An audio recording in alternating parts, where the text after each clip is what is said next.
स्त्रियों के शुभ और अशुभ लक्षण। नंबर 1, जिन स्त्रियों की जीभ का रंग लाल होता है और जीभ कोमल होती है, ऐसी स्त्री अपने जीवन में हर सुख प्राप्त करती है। नंबर 2, जिन स्त्रियों के ललाट यानी माथा लंबा होता है, ऐसी स्त्री अपने देवर के लिए अशुभ होती है। नंबर 3, जिन महिला की आंखें पीली और थोड़ी डरी हुई हो, ऐसी स्त्री का स्वभाव बहुत ही बुरा होता है, स्त्री के लिए अशुभ माना जाता है। नंबर 4, जिन स्त्री की गर्दन अगर टेढ़ी होती है तो ऐसी स्त्रियों को अपने जीवन में नौकरानी का काम मिलता है। नंबर 5, जिस स्त्री के नाक के आगे वाले हिस्से पर तिल होता है, ऐसी स्त्री बेहद भाग्यशाली होती है। ऐसी स्त्रियां सभी सुखों को प्राप्त करती है। नंबर 6, यदि कोई स्त्री चलते समय पैरों से धूल उड़ाते हुए चलती हो तो ऐसी स्त्री परिवार का विनाश का कारण बन सकती है। नंबर 7, ऐसी स्त्रियां जिनके कानों में बाल होते हैं, उनका आकार समान होता है, तो ऐसी स्त्रियां घर में कलेश की वजह बनती है। नंबर 8, जिन लड़कियों की उंगलियां लंबी और खूबसूरत होती है, ऐसी स्त्री पति के लिए भाग्यशाली साबित होती है। नंबर 9, जिन स्त्री की एड़ी चौड़ी हो तो ऐसी स्त्रियां बहुत ही क्रोध करने वाली होती है। नंबर 10, जिन स्त्रियों की राशि धनु, मीन और वृष राशि में जन्म लेती है, यह स्त्रियां बहुत भाग्यशाली होती है, तो इन्हें बहुत कम प्रयासों में बहुत अधिक सफलता मिलती है। नंबर 11, जिन स्त्रियों के पैरों की नस नजर आती हो तो ऐसी स्त्री को शुभ माना जाता है और परिवार के लिए शुभ मानी जाती है। नंबर 12, जिन स्त्रियों के होठों के ऊपर वाले भाग में अधिक बाल होते हैं और उनका कद बहुत लंबा होता है, तो ऐसी स्त्री अपने पति के लिए अशुभ साबित होती है। नंबर 13, जिन स्त्री का पेट अगर घड़े की तरह हो तो वह महिला अपनी पूरी उम्र गरीबी और दरिद्रता की हालत में गुजार देती है।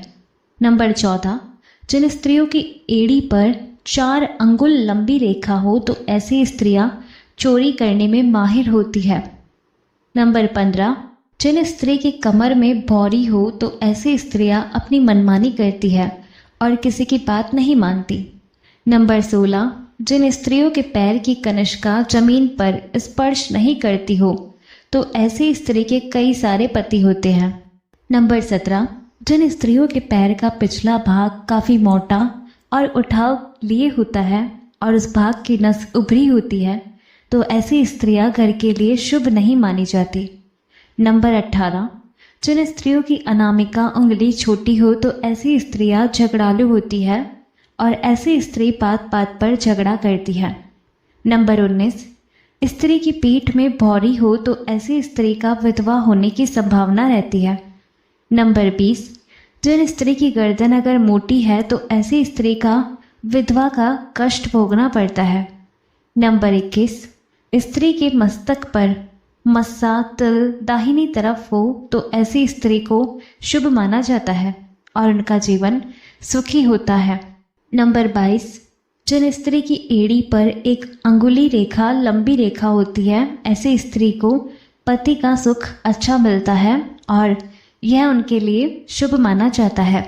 नंबर 23, जिन स्त्री की एड़ी पर 3 रेखाएं हो, ऐसी स्त्री की उम्र लंबी होती है यानी जीवन दीर्घायु होता है।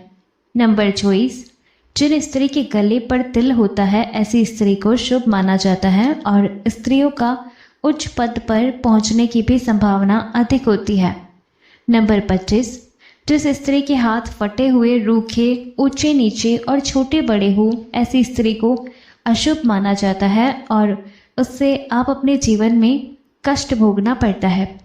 नंबर 26, जिन स्त्रियों की एड़ियाँ फटी हुई होती है तो वह दुर्भाग्यशाली समझा जाता है। फटी एड़ियों वाली स्त्री संकुचित सोच वाली होती है और वह अपनी सोच में जीने का प्रयास करती है।